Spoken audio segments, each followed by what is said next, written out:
Hello दोस्तों, आज की क्लास में हम देखेंगे कि मानव नेत्र की बनावट कैसे होती है।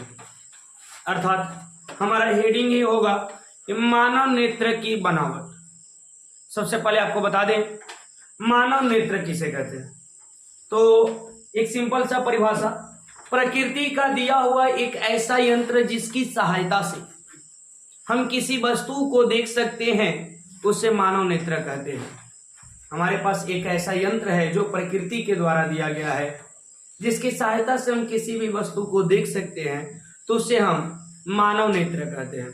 आज की क्लास में समझेंगे कि आखिर मानव नेत्र की बनावट कैसे होती है, कैसे मानव नेत्र बनता है। तो मैं बता दूं आपको कि मानव नेत्र लगभग गोलाकार होता है। मानव नेत्र जो होता है वो लगभग गोलाकार होता है।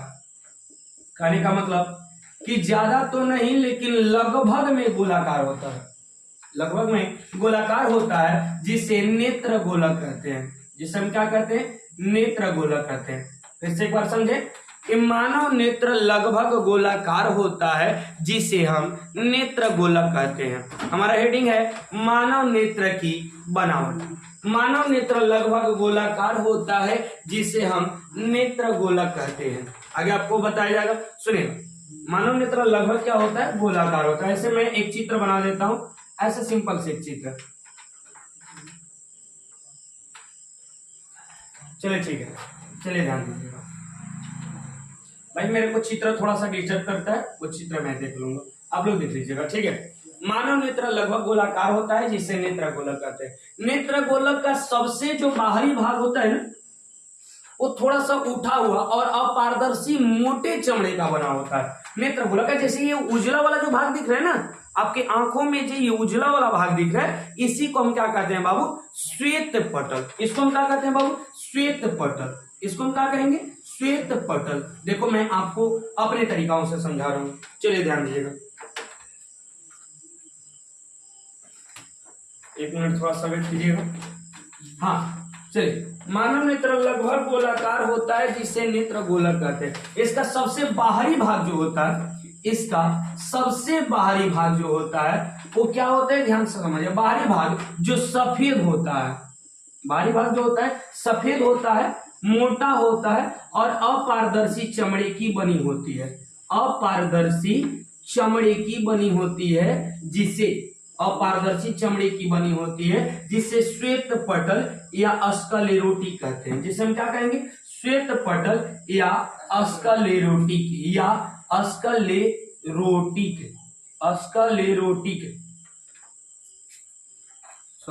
स्क्लेरोटिक। सुनिएगा एक बार फिर से इसका परिभाषा समझेंगे। नेत्र गोलक के सबसे बाहरी भाग जो सफेद, मोटा और अपारदर्शी चमड़े की बनी होती है, जिसे हम श्वेत पटल या स्क्लेरोटिक कहते हैं। श्वेत पटल या स्क्लेरोटिक कहते हैं। बोलो क्लियर है? श्वेत पटल या स्क्लेरोटिक कहते हैं। जो आपको ये सफेद भाग दिख रहे हैं ना, ये सफेद भाग, मानव नेत्र के ये सफेद जो भाग दिख रहे हैं ना, इसी सफेद भाग को हम क्या कहते हैं बाबू? श्वेत पटल या स्क्लेरोटिक कहते हैं। आगे मैं आपको बता दूं कि सफेद श्वेत पटल के ऊपरी भाग, सुनिएगा, कहता है कि श्वेत पटल का ऊपरी भाग या अगला भाग जो होता है, यानी श्वेत पटल के पहले ही एक उभरा हुआ भाग पाया जाता है। सुनिएगा, इसे क्या कहते हैं बाबू? श्वेत पटल कहते हैं। इसे क्या कहते हैं? श्वेत पटल कहते हैं। बोलो क्लियर? इसे हम क्या कहते हैं? श्वेत पटल कहते हैं। आइए, श्वेत पटल का जो अगला भाग होता है, श्वेत पटल का जो अगला भाग होता है, थोड़ा सा उभरा हुआ होता है। उभरा हुआ मतलब उठा हुआ होता है, उभरा हुआ और अपारदर्शी होता है। उभरा हुआ के साथ अपारदर्शी होता है, उभरा हुआ के साथ पारदर्शी होता है, जिसे हम कार्निया कहते हैं। इसी से क्या कहते हैं बाबू? कार्निया कहते हैं। समझिएगा एक बार ध्यान से, फिर से एक बार। नेत्र गोलक जो होता है ना, ध्यान समझिएगा, सभी लोग ध्यान से समझे। नेत्र गोलक जो होता है ना, उसके सबसे बाहरी भाग को हम श्वेत पटल कहते हैं। सबसे बाहरी भाग को हम क्या कहते हैं बाबू? श्वेत पटल कहते हैं। जो कैसा होता है? सफेद होता है, मोटा होता है और अपारदर्शी चमड़े का बना होता है। अगर कहे आपसे यहाँ पर एक क्वेश्चन पूछता है कि मानव नेत्र के किस भाग पर प्रकाश का परावर्तन हो जाता है, तो इसी पर प्रकाश का परावर्तन हो जाता है। इस पर क्या होता है बाबू, प्रकाश का परावर्तन हो जाता है। किस पर, तो श्वेत पटल पे। प्रकाश का परावर्तन कहाँ हो जाता है, श्वेत पटल पे। उसके बाद बताया गया कि श्वेत पटल का अगला भाग जो होता है वो उभरा हुआ और पारदर्शी होता है। श्वेत पटल का जो होता है ऊपरी वाला भाग, सबसे ऊपरी भाग जो होता है ना, वो क्या होता है, उभरा हुआ होता है और पारदर्शी होता है, जिसे हम क्या कहते हैं बाबू, कार्निया कहते हैं। जिसे हम क्या कहते हैं, कार्निया कहते हैं। आशा करते हैं समझ में आ गया होगा। आपसे पूछे कि कार्निया किसे कहते हैं, तो मैं कहूंगा, चाहे आप लोग बोलिएगा कि श्वेत पटल का अगला भाग जो उभरा हुआ तथा पारदर्शी होता है उसे हम कार्निया कहते हैं। उसे हम क्या कहते हैं, कार्निया कहते हैं। बोलो समझ में आ रहा है, फिर से एक बार समझिए।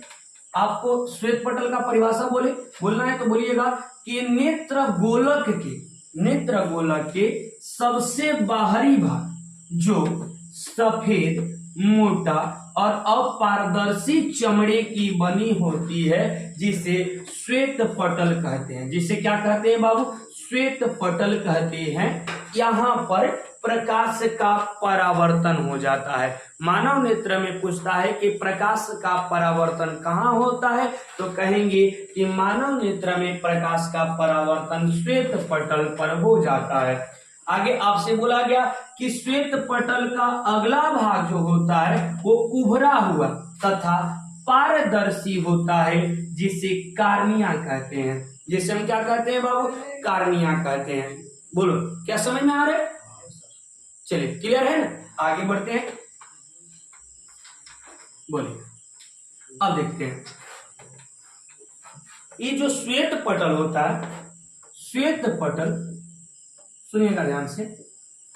ये जो श्वेत पटल है इसके इंग्लिश नाम क्या है बाबू, अस्कलेरोटिक। क्या नाम है, अस्कलेरोटिक। इसका अगला भाग क्या है बाबू, अस्कलेरोटिक कहलाता है। सुनिएगा, करे कि अस्कलेरोटिक के ठीक नीचे, यानी श्वेत पटल के ठीक नीचे, कहां बाबू, ठीक नीचे एक गहरे भूरे रंग की परत पाई जाती है। गहरे भूरे रंग की परत पाई जाती है। गहरे भूरे रंग की परत पाई जाती है, जिसे कोराइड कहते हैं। जिसे हम क्या कहते हैं, कोराइड कहते हैं। आशा करते हैं फिर से एक बार समझे, समझ में आ जाएगा। श्वेत पटल के ठीक नीचे, क्या बोलेंगे बाबू, श्वेत पटल के ठीक नीचे गहरे भूरे रंग की परत पाई जाती है, जिसे कोराइड कहते हैं। जिसे क्या कहते हैं, कोराइड कहते हैं। बोले यहां तक क्लियर है, यहां तक क्लियर है ना, चलिए आगे बढ़ते हैं। कोराइड जो आगे जाकर दो भागों में विभक्त हो जाता है। कोराइड जो आगे जाकर दो परतों में विभक्त हो जाता है। इसका अगला भाग जो होता है इसे हम आइरिस कहते हैं। इसका अगला भाग क्या कहलाता है, आइरिस या परितारिका। आइरिस या परितारिका कहते हैं। पहले आप परिभाषा समझ लो, उसके बाद आपको सब कुछ समझा देंगे। जिसे हम क्या कहते हैं, आइरिस या परितारिका, जो सिकुड़ने और फैलने का कार्य करता है। जो सिकुड़ने और फैलने का कार्य करता है। सुनिएगा ध्यान से, कहेंगे कि कोराइड का अगला भाग आइरिस या परितारिका कहलाता है। कोराइड का अगला भाग आइरिस या परितारिका कहलाता है, जो सिकुड़ने और फैलने का कार्य करता है। आपकी आंखों में आप देखें तो यहां पर देखो, उजले वाले के बाद एक काला काला दिख रहा है। एक काला काला जो दिख रहा है ना, उसे हम क्या कहते हैं बाबू, आइरिस कहते हैं। मैं आपको नेत्र का चित्र बना के दिखा दूं, बाहर से जो आपको दिख रहा है, ध्यान से देखिएगा। यहाँ पे देखो, ये इसे हम कहते हैं श्वेत पटल। इसे हम कहते हैं श्वेत पटल, दिख रहा है। चलिए, इसे हम क्या कहते हैं, श्वेत पटल। यहाँ पे देखिए, श्वेत पटल के बीच में ये जो है ना, इसी को हम कहते हैं आइरिस इसी को हम क्या कहते हैं बाबू, आइरिस कहते हैं। बोलो क्लियर है। तो कोराइड श्वेत पटल जो होता है इसके ठीक नीचे एक गहरे भूरे रंग की परत पाई जाती है जिसे हम कोराइड कहते हैं। कोराइड का अगला भाग जो होता है उसे हम क्या कहते हैं बाबू, आइरिस कहते हैं, जो सिकुड़ने और फैलने का कार्य करता है। आप लोग देखते होंगे जब तेज नॉर्मल आप रहते हैं ना तो आपका आंख पूरी तरह से खुला होता है, लेकिन जब आप धूप में जाते हो ना आपका आंख ऐसे सिकुड़ जाता है।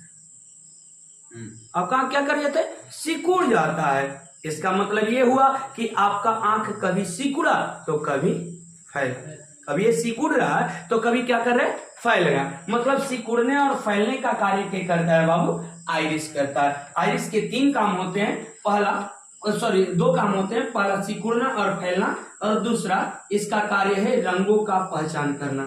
रंगों का क्या करना, पहचान करना। आप लोगों की आंखों में रंगों का पहचान यही आइरिस करता है, जिसके वजह से आप कहते हो कि ये कौन सा है, ग्रीन है। हाँ, ये कौन सा कलर है, ग्रीन है। ऐसे ही रेड, ब्लैक, ब्लू जो आप बोलते हो ना, वो सभी रंगों का पहचान के कर देता है बाबू, आइरिस कर देता है। साथ में आइरिस जो होता है ये 3 रंग का होता है। आइरिस जो होता है ये कितने रंग का होता है, 3 रंग का होता है। पहला होता है काला, दूसरा होता है भूरा, और तीसरा होता है नीला। तीसरा क्या होता है, नीला। आप लोग देखते होंगे ज्यादातर काला होता है, लेकिन कुछ कुछ लोगों का नाम भूरा भी होता है। ये भूरा होता है, जिसके कारण बहुत सारे लड़के लड़कियों को बिलरी भी बोला जाता है, बिलरी। तो ये भूरा जो होता है ना, इसी के कारण भूरा, ये इसको बिलरी बोला जाता है। याद रखेंगे कि आइरिस कितने रंगों का होता है, आइरिस कितने रंगों का होगा, 3 रंगों का। कौन कौन, काला, भूरा और नीला। काला, भूरा और नीला। आगे आपसे बोलेगा कि आइरिस का कार्य क्या है बाबू, तो आइरिस का कार्य 2 है। पहला क्या है, सिकुड़ना और फैलना। दूसरा कार्य क्या है, रंगों का पहचान करना।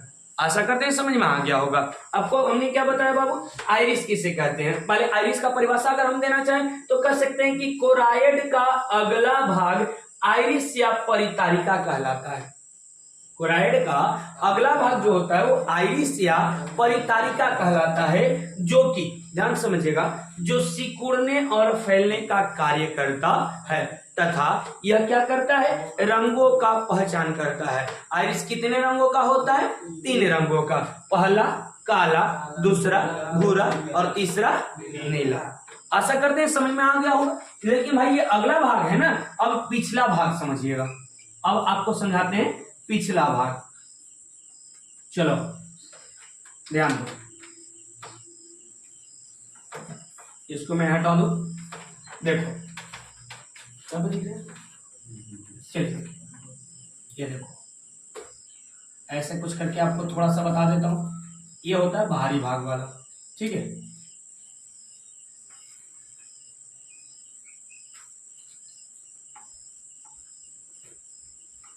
चलिए यहाँ पे देखिए, ये देखो यहां तक ये जो जाता है ना, ये पूरा यहां से लेके यहां तक, इसी को हम कोराइड कहते हैं। इसी को हम क्या कहते हैं बाबू, कोराइड कहते हैं। आओ ध्यान से, ये श्वेत पटल हो गया। श्वेत पटल के ये जो बीच में आ गया इसको कहते हैं आइरिस, और आइरिस के बीच में भी एक छोटा सा बिंदु होता है। आइरिस के भी बीच में एक छोटा सा बिंदु होता है, जिसके बारे में हम आगे बताएंगे। चलिए, कोराइड का पिछला भाग सिलियरी मांसपेशियां कहलाती है। क्या कहलाती है, सिलियरी मांसपेशियां। क्या कहलाएगी, सिलियरी मांसपेशियां। सुनिएगा, सिलियरी मांसपेशियां, या इसी को कहा जाता है पछमाभी, या इसी को कहा जाता है पछमाभी मांसपेशियां। सुनिएगा, कोराइड आगे जाकर 2 परतों में विभक्त हो जाता है, जिसका अगला भाग आइरिस या परितारिका कहलाता है, जबकि पिछला भाग सिलियरी मांसपेशियां या पछमाभी मांसपेशियां कहलाती है। मैंने बताया कोराइड के बारे में कि कोराइड जो होता है श्वेत पटल के ठीक नीचे गहरे भूरे रंग की परत होती है, जिसे कोराइड कहते हैं। जिसे हम क्या कहते हैं, कोराइड कहते हैं। यह कोराइड आगे जाकर 2 परतों में विभक्त हो जाती है, जिसका अगला परत आइरिस या परितारिका कहलाता है, जबकि पिछला जो भाग होता है वो सिलियरी मांसपेशियां पछमाभी कहलाता है। सिलियरी मांसपेशियां क्या करता है, तो ये नेत्र लेंस को लटका कर रखता है। ये किसको लटका कर रखेगा? नेत्र लेंस को लटका कर रखता है। अब यहां पर एक बात और आ गया सर, सिलेरी मांसपेशियां तो एक प्रकार की नसें होती है जो क्या करता है? नेत्र लेंस को लटका के रखता है। चाहे आप बोल सकते हैं कि कोराइड का पिछला भाग सिलेरी मांसपेशियां या पछमावी कहलाता है, सिलेरी मांसपेशियां या पछमावी कहलाता है। लेकिन अब यहाँ पे आपसे पूछे कि नेत्र लेंस क्या है, ये करता है क्या है? तो नेत्र लेंस को लटका कर रखता है। नेत्र लेंस को क्या करेगा? लटका कर रखेगा। अब यहाँ पर एक बात आया सर कि नेत्र लेंस क्या है, तो ये देखो ये नेत्र लेंस है। ये क्या है बाबू? नेत्र लेंस। सुनेगा ध्यान से, अगर मैं इसको चाहूंगा कि मिटा दूं, इसको मैं चाहूंगा मिटा दूं ताकि आपको आगे की क्रियाकलाप बताया जाए। चलिए फिर से सुनिएगा, आइए आगे की क्रियाकलापों को मैं फिर से बताता हूं। चलिए, सिलेरी मांसपेशियां क्या होता है? नेत्र लेंस को लटका कर रखता है। अब यहां पर आ गया बाबू नेत्र लेंस किसे कहते? आ गया बाबू कि नेत्र लेंस किसे कहते? तो हम क्या कहेंगे कि जिलेटिन नामक पदार्थ से बना नेत्र लेंस जो होता है ये जिलेटिन नामक पदार्थ से बना एक उत्तल लेंस होता है। किससे बना होता है? जिलेटिन नामक पदार्थ से। किससे बनेगा? जिलेटिन नामक पदार्थ से बना रहता है। जिलेटिन जैसे पदार्थ से, जिलेटिन जैसे पदार्थ से बना होता है, जिलेटिन जैसे पदार्थ से बना होता है जिसका नाम है नेत्र लेंस। ये कैसा लेंस होता है? तो कहेंगे यह उत्तल लेंस होता है। ऐसा लेंस होता है? उत्तल लेंस होता है। आपसे ऑब्जेक्टिव क्वेश्चंस करता है कि नेत्र लेंस में कौन सा लेंस होता है? कौन सा लेंस होता है? उत्तल लेंस होता है। याद रखिएगा, नेत्र लेंस किसका बना होता है? जिलेटिन जैसे पदार्थ से बना होता है। जिलेटिन जैसे पदार्थ से बनता है। ये क्या करता है नेत्र लेंस कि प्रकाश को नेत्र के सबसे पिछले भाग, प्रकाश को क्या करेगा? यहां पर मान लीजिए प्रकाश आ गया तो प्रकाश को क्या करेगा कि इसे नेत्र के सबसे पिछले भाग, पिछले परत जिसे हम रेटिना कहते हैं, रेटिना पर पहुंचा देता है। कहां पहुंचा देता है? रेटिना पर पहुंचा देता है। बोलो क्लियर है? सुनिएगा ध्यान से। अब मैं फिर से एक बार सिलेरी मांसपेशियों के पास आऊंगा। सिलेरी मांसपेशियां किसे कहते हैं? तो कहेंगे कि कोराइड का सबसे पिछला भाग सिलेरी मांसपेशियां या पछमावी मांसपेशियां कहलाती है। जो क्या करता है? तो कहेंगे कि यह नेत्र लेंस को लटका कर रखता है। क्या करेगा? नेत्र लेंस को लटका कर रखेगा। अब मैं आपको कुछ बातें समझाने जा रहा हूं, आप ध्यान देना। ये देखो, ये देखो, ये सामने दिख रहा है ना, ये ऐसे देखो, ऐसे नेत्र लेंस लटका रहता है। मेरा जो दोनों हाथ है ये और इधर नीचे वाला, ये दोनों हाथ सिलेरी मांसपेशियों का कार्य करता है और कार्य कर रहा है। और बीच में जो ये रुमाल है ये नेत्र लेंस का कार्य कर रहा है। मैं चाहूं तो इस नेत्र लेंस को सिकुड़ा दूं, मैं चाहूं तो इस नेत्र लेंस को सिकुड़ा दूं, और मैं चाहूं तो इन नेत्र लेंस को फैला दूं। यानी कहें तो इस रुमाल को सिकुड़ाने और फैलाने का काम कौन कर रहा है? कौन कर रहा है बताओ? कौन कर रहा है बता दो? मेरा हाथ, मेरा हाथ कर रहा है ना। और यदि यही काम, ये तो सिलेरी मांसपेशियां मानव नेत्र में है ना जी, ये कौन है? सिलेरी मांसपेशियां। अब मैं आपसे बोलूं कि नेत्र लेंस को सिकुड़ाने या फैलाने का काम कौन करता है? सिलेरी मांसपेशियां। समझ में आया हो?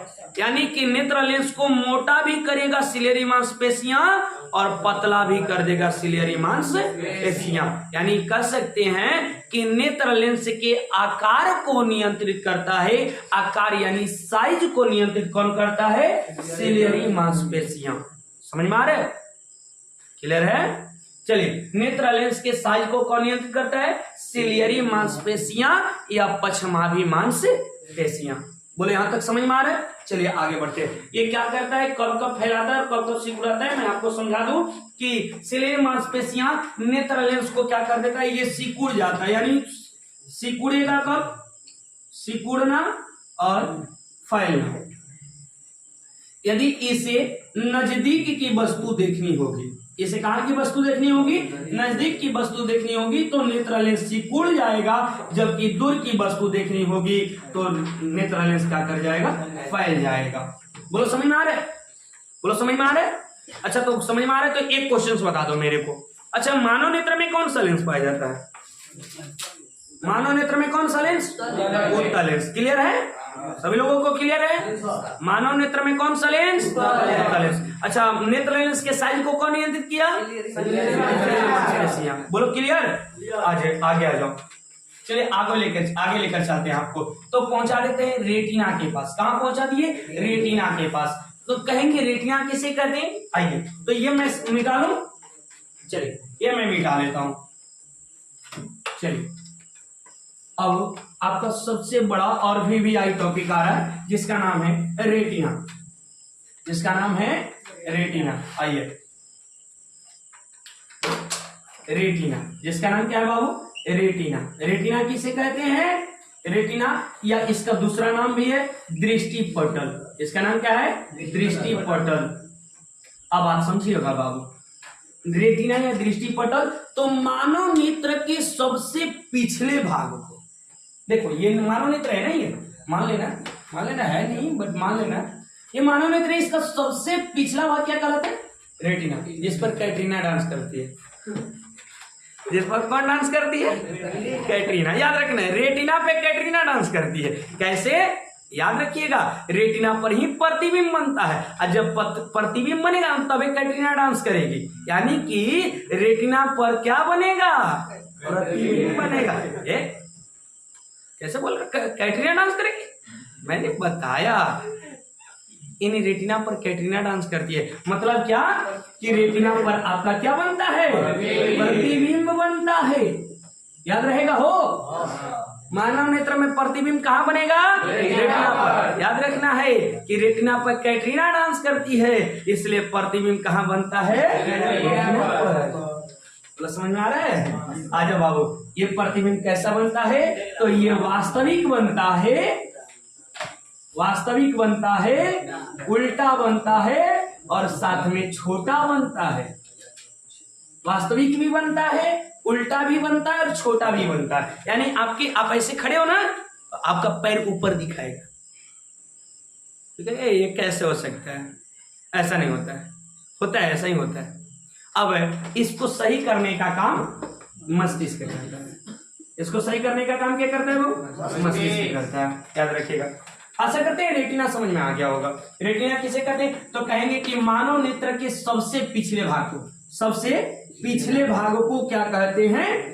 रेटिना कहते हैं। क्या करता है? रेटिना पर क्या होता है? प्रतिबिंब बनता है। रेटिना पर क्या होता है? प्रतिबिंब बनता है। मैंने आपको ट्रिक बता दिया रेटिना को कैसे याद करना है। अब रेटिना पर कैसा प्रतिबिंब बनता है? तो वास्तविक बनता है, उल्टा बनता है, छोटा बनता है। इसको सीधा करने का काम क्या करता है? वो मस्तिष्क करता है। अब मैं आपको 2-3 बातें यहाँ पर लिख दूं और समझा दूं, इसके साथ ही मानव नेत्र समाप्त हो जाएगा। आइए मैं बता दूं कि मानव नेत्र ये जो है ना, ये सबसे बाहरी भाग कार्निया। सबसे बाहरी भाग क्या करेगा? कार्निया। और यहाँ पर ये नेत्र लेंस, यहाँ पर कौन सा लेंस? नेत्र लेंस। और ऊपर दिख रहा है क्या? ठीक है।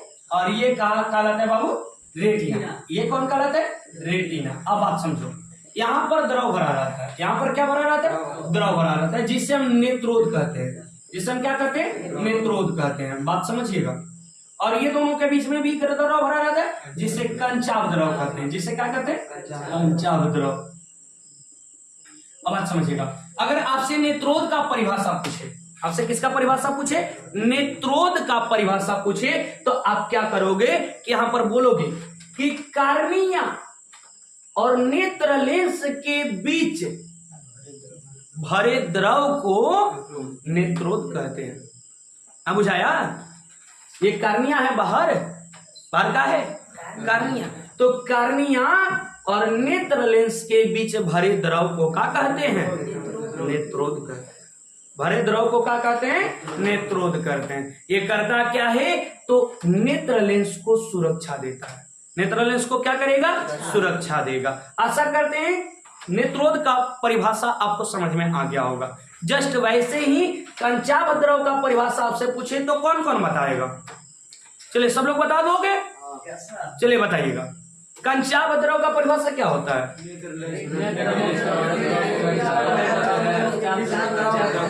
यानी क्या कि नेत्र लेंस और रेटिना के बीच भरे द्रव को कंचाभ द्रव कहते हैं। अगर ये करता क्या है भाई, तो जिसके आगे खड़ा है उसकी रक्षा करता है, जिसके आगे भरा है उसकी रक्षा करते हैं। जैसे नेत्रोद नेत्र लेंस के आगे खड़ा था, आगे था, भरा था ना, इसलिए किसका रक्षा किया, नेत्र लेंस का। तो बताओ कंचाभ द्रव किसके आगे खड़ा है, भरा हुआ है, रेटिना के ना, तो ये किसकी रक्षा करेगा, रेटिना की रक्षा करेगा। बोलो क्लियर, क्या करेगा ये, रेटिना को सुरक्षा देगा और साथ में ये एक और काम करता है कि नेत्र गोलक को बनाए रखता है, नेत्र गोलक को क्या करता है, बनाए रखता है। यानी नेत्र गोलक जो होता है गोल होता है, मैं शुरू में ही बताया कि नेत्र जो होता है वो लगभग गोलाकार होता है, जिसे नेत्र गोलक कहते हैं। तो उस गोलक को बनाए रखने का काम क्या करता है, कंचाभ द्रव। अब आप लोग देखे होंगे बूढ़े बूढ़े लोग जो होते हैं उनका आंख अंदर की तरह धस गया होता है, तो उसके धसने का कारण है कि उसका कंचाभ द्रव क्या हो रहा है, सूख रहा है। बढ़ती उम्र के साथ आपके आंख या पूरे शरीर में रोग होना शुरू हो जाता है, जिनमें कि आंख अंदर धसना शुरू कर देता है। क्लियर है ना। चलिए, इन सबों के बीच में मैंने एक चीज के बारे में नहीं बताया, जिसका नाम है पुतली। मैंने सब बता दिया, लेकिन मैंने पुतली नहीं बताया। कहेगा ये क्या होता है सर, तो आइए इन्हीं के बारे में तो मैं चर्चा करने जा रहा हूं। ये होता है आइरिस और ये होता है छोटा सा बिंदु जो होता है ना, सबसे बड़ा महत्वपूर्ण भूमिका निभाता है ये पुतली। आइए क्या करता है सुनिएगा, आइरिस के बीच में, किसके बीच में, आइरिस के बीच में एक छोटा सा छिद्र होता है। छिद्र मतलब छेद। आइरिस के बीच में एक छोटा सा छिद्र होता है जिसे हम पुतली कहते हैं, जिसे हम क्या कहते हैं, पुतली कहते हैं। एक कोनो काम नहीं है, एक एगुड़े काम है। पागल है क्या मास्टर, कर अभी कोनो काम नहीं है, फिर काम है। कहीं मास्टर पागलों का तो नहीं, मैं पागल नहीं हुआ, बल्कि मैं आपको बता रहा हूं क्या, कि पुतली एक ही काम करता है, वह प्रकाश को नेत्र लेंस के पास पहुंचा देता है। प्रकाश को कहां पहुंचाएगा, नेत्र लेंस के पास पहुंचा देगा, और नेत्र लेंस प्रकाश को रेटिना के पास पहुंचा देगा। बात समझिएगा। आइए, यहां पर ढेर खचरा हो गया, मैं आपको क्लियर करके समझाता हूं। आइए देखिए, बाहर से पुतली लाया, बाहर से कौन लाया, पुतली, और ये पहुंचाया नेत्र लेंस के पास। ये किसके पास पहुंचाया, नेत्र लेंस के पास। और नेत्र लेंस कहां पहुंचा दिया, रेटिना के पास। और रेटिना पर क्या बन गया, प्रतिबिंब बन गया। रेटिना पर क्या बन गया, प्रतिबिंब बन गया। और प्रतिबिंब बना तो आपको दिखने लगेगा। आपको क्या करने लगेगा, दिखने लगेगा। बोलो क्लियर है, समझ में आ रहे हो, ना बुझाएल, ना बुझाएल तो बुझागल, कमेंट जरूर करियो, बुझाई कि ना बुझाए। चलिए, तो प्रकाश पुतली के पास कहां से पहुंचा, कार्निया से। कहां से पहुंचा, कार्निया से। कार्निया से कहां पहुंचा, पुतली। पुतली से कहां पहुंचा, नेत्र लेंस के पास। नेत्र लेंस से कहां पहुंचा, रेटिना के पास। और रेटिना क्या कर दिया, प्रतिबिंब बना दिया। बोलो क्लियर, प्रतिबिंब कौन बनाया, रेटिना बनाया। रेटिना पर अगर सीधा बना, सीधा पहुंचा प्रकाश, प्रतिबिंब एकदम स्वच्छ बनता है। अगर टेढ़ा बना, धुंधला दिखाई देगा। जैसे आप ऐसे देख रहे हो, ऐसे सीधा है, ऐसा बगल वाले को देख रहे हो, बगल वाले को देख रहे हो, बगल वाला दिखेगा, लेकिन सुघर सुघर ना दिखेगा। मतलब ये नहीं दिखाएगा कि मेकअप लगेले है कि ना लगेले है, मतलब क्या है, दिखाएगा कि बैठल है। देखिए, हम यहाँ से कोनो कोनो लड़का को देख रहे हैं, ऐसे तो हमारा मोबाइलवा पे नजर है, लेकिन हम किसी किसी को देख रहे हैं। मतलब ई का हुआ कि प्रतिबिंब बन रहा है मेरे नेत्र पे, मेरे रेटिना में प्रतिबिंब बन रहा है, इस रेटिना पर प्रतिबिंब बन रहा है, लेकिन सीधा नहीं प्रकाश आ रहा, तिरछा करके आ रहा है। और जैसे ही तिरछा बना ना, का प्रतिबिंब दिखेगा, लेकिन साफ साफ नहीं दिखेगा। बोले समझ में आ रहा है, एनी डाउट्स? तो चलिए, आज मैं आपको पुनः वापस एक बार रिपीट करा दूं। सबसे पहले हमने देखा श्वेत पटल, सबसे पहले हमने देखा नेत्रगोलक। नेत्रगोलक, नेत्रगोलक क्या है, तो मानव नेत्र लगभग गोलाकार होता है, जिसे हम नेत्र गोला कहते हैं। उसके बाद हमने देखा श्वेत पटल, उसके बाद हमने क्या देखा, श्वेत पटल। श्वेत पटल इसके बारे में मैंने क्या बताया कि मानव नेत्र का सबसे बाहरी भाग उभरा हुआ बाहरी भाग अपारदर्शी चमड़े की बनी होती है।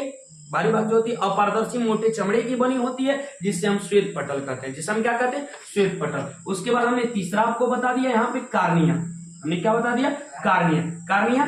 तो कहें क्या बोले कि श्वेत पटल का अगला भाग जो होता है, जो उभरा हुआ और पारदर्शी होता है, जिससे हम क्या कहते हैं, कार्निया कहते हैं। उसके बाद हमने बताया कोराइड के बारे में। उसके बाद हमने किसके बारे में बताया, कोराइड के बारे में। कोराइड क्या है, तो मैंने बताया कि श्वेत पटल के ठीक नीचे, श्वेत पटल के ठीक पिछले भाग से एक परत निकली रहती है, जिसे हम क्या कहते हैं बाबू, कोराइड कहते हैं। जिसे हम क्या कहते हैं, कोराइड कहते हैं। जिसे हम क्या कहते हैं, कोराइड कहते हैं। यह कोराइड आगे जाकर दो परतों में विभक्त हो जाती है, जिसका पहला परत जो अगला परत होता है, अगला परत और एक होता है पिछला परत, अगला परत और एक होता है पिछला परत। अगले परत को हम आइरिस कहते हैं और पिछले परत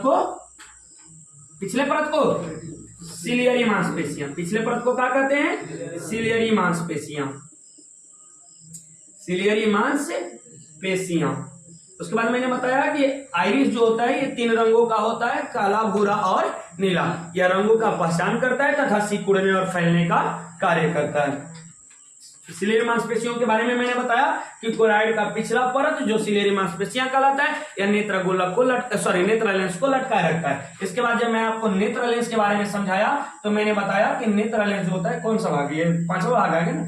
चलिए उसके बाद मैंने बताया नेत्र लेंस के पास मैं ले गया और मैंने इसके बारे में बताया कि यह एक जिलेटिन नामक पदार्थ से बना होता है। नेत्र लेंस जो होता है जिलेटिन नामक पदार्थ से बना होता है, जो उत्तल लेंस होता है। कौन सा लेंस होता है, उत्तल लेंस होता है, जिसको क्या लटकाता है, सिलियरी मांसपेशियां। मैंने इसके बारे में और बताया कि इसके नेत्र लेंस के साइज को भी नियंत्रित कौन करता है, सिलियरी मांसपेशियां। अब देखिए यहाँ पर एक और क्वेश्चन आता है, नेत्र लेंस के बाद आपको आया रेटिना। नेत्र लेंस के बाद कौन आ गया बाबू, रेटिना, जिस पर क्या करेगी, कौन कैटरीना डांस करती है, अर्थात क्या, प्रतिबिंब इसी पे बनता है। बोलो क्लियर है। उसके बाद मैंने आपको 7वां बता दिया। 7वां मैंने बताया नेत्रोद के बारे में। मैंने किसके बारे में बता दिया, नेत्रोद के बारे में, जो मैंने बताया कि कार्निया और नेत्र लेंस के बीच भरा होता है, ये नेत्र लेंस को सुरक्षा देता है। 8वां मैंने आपको बता दिया कंचाव द्रव के बारे में। 8वां मैंने बता दिया किसके बारे में, कंचाव द्रव के बारे में, जो नेत्र लेंस और रेटिना के बीच स्थित होता है, जो क्या करता है, रेटिना की सुरक्षा करता है। 9वां मैंने बताया आपको अंत में पुतली के बारे में। पुतली के बारे में मैंने क्या बताया कि आइरिस के बीच में एक छोटा सा छिद्र होता है, जिसे हम क्या कहते हैं बाबू, पुतली कहते हैं। यह भी सिकुड़ने और फैलने का कार्य करता है। याद रखिएगा पुतली के बारे में कि अभी सिकुड़ने और फैलने का कार्य करता है। तेज रोशनी में सिकुड़ जाता है और कम रोशनी में फैल जाता है। बोलो यहाँ तक क्लियर है, यहाँ तक क्लियर है। तो अगले क्लास में हम देखेंगे समंजन क्षमता, दृष्टि दोष और समंजन क्षमता, दृष्टि दोष, निकट दृष्टि दोष, दूर दृष्टि दोष, ये सब क्या है अगले क्लास में समझते हैं। आज की क्लास में इतना ही। यदि आपको मेरा क्लास पसंद आया हो तो मेरे चैनल को सब्सक्राइब करें, लाइक करें और शेयर जितना ज्यादा हो सके करें, क्योंकि आप लोगों का सपोर्ट से ही हम आगे बढ़ पाएंगे। चलिए आज के क्लास में इतना ही, मिलते हैं अगले क्लास में।